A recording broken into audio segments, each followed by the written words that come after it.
Hello everyone, in today's video we'll be doing a very small but incredibly fun craft activity, cutting and pasting to create a paper pin. It sounds simple, even familiar, but it's the smallest everyday objects that are a great source of inspiration for creativity. This video is designed entirely in voice-only format, so you just need to listen, imagine, and follow the steps without looking at the screen. Give yourself a few minutes to slow down and let your hands and mind work together. First, think about the paper pin you often see. It could be the familiar paper clip on your desk used to hold a few sheets of paper together. It's simple, slender, but very useful. In this crafting activity, we're not just recreating the shape of a paper pin, but transforming it into an image with depth, emotion, and even a story of its own. Now, let's prepare our workspace. Choose a flat, well-lit surface. Take out several sheets of colored paper. You can use gray silver or black paper for the body of the paperclip. Add a light-colored sheet as a base, and if you want to be more creative, prepare some other colors for decoration. Prepare scissors, glue, and a pencil. When everything is ready, we'll start with the most basic shape. Hold the paper you'll use for the body of the paperclip.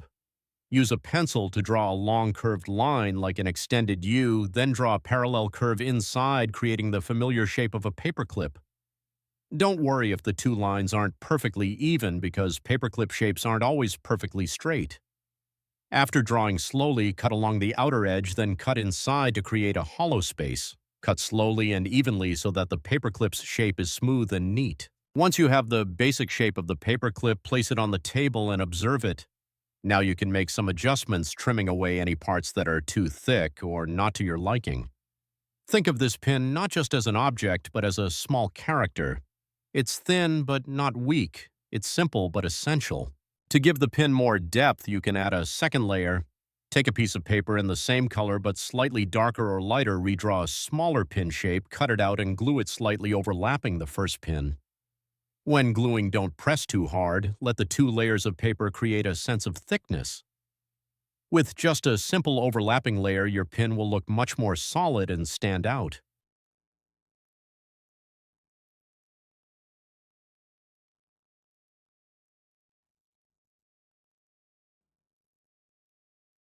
Next, we'll create the background for the pin.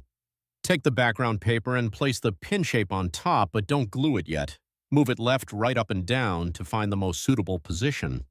It could be in the center or slightly to one side. Once you feel the composition is harmonious, apply glue and secure it with pins.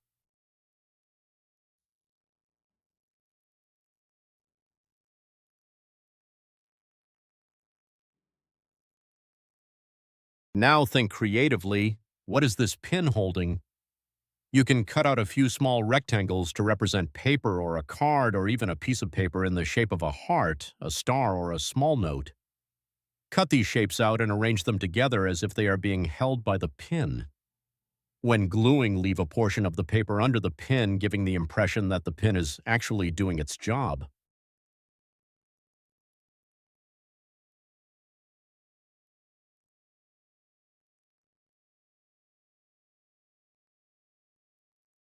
If you want the artwork to be more emotional, you can imagine the pin holding a memory, a message, or something important. Just a small piece of paper in a different color is enough to suggest that story. Glue each detail slowly, and after each glued piece, pause to look at the overall picture.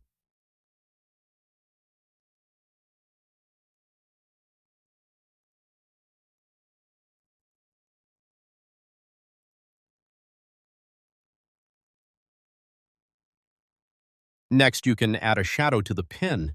Take a piece of light gray or light blue paper, cut out a similar pin shape but slightly off-center, then glue it to the back, slightly offset. This detail will create the illusion that the pin isn't stuck to the background but is floating above the surface.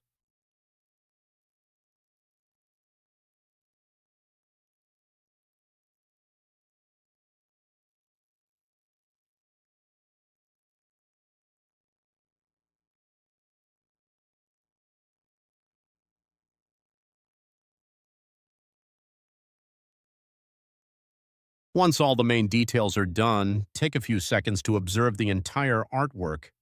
If you see any empty space on the background, you can add some very light decorative lines or small pieces of paper such as symbols, dots, or simple shapes. Don't add too much because the beauty of the pen lies in its simplicity.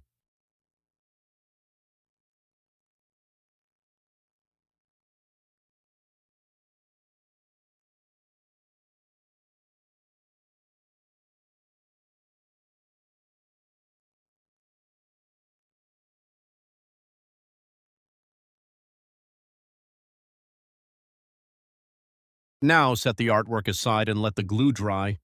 While waiting, I invite you to think about the meaning of this pin. In life, there are things that are very small, very ordinary, but they play a connecting role holding everything together. The pin is one of them. And when you transform it into a handcrafted piece, you give it a new value.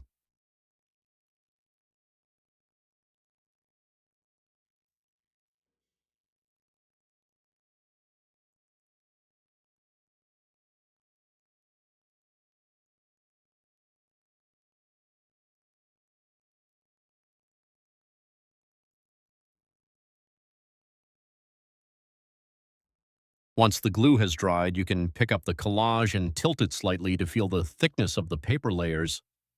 If desired, you can add cardboard behind it for added stability or frame it to decorate your workspace. A small image of a paper pin can also become a very subtle accent.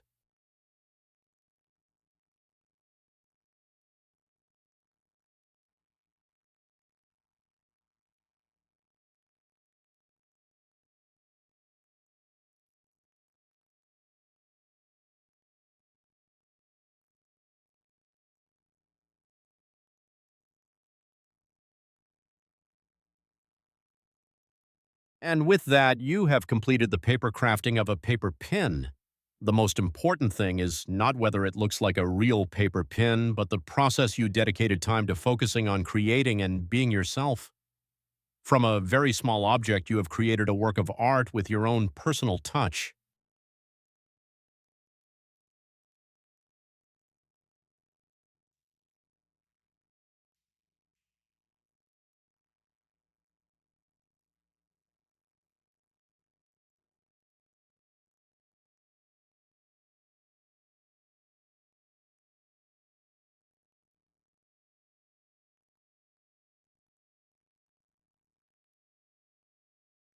Thank you for listening and staying with us until the end of the video. Hopefully, this guide has brought you a sense of relaxation and a new perspective on things that seem so familiar. If you enjoy this kind of slow, voice-only content, feel free to experiment with other objects around you. Who knows, creative inspiration might come from the smallest things. We hope you have a pleasant time and look forward to seeing you in the next videos.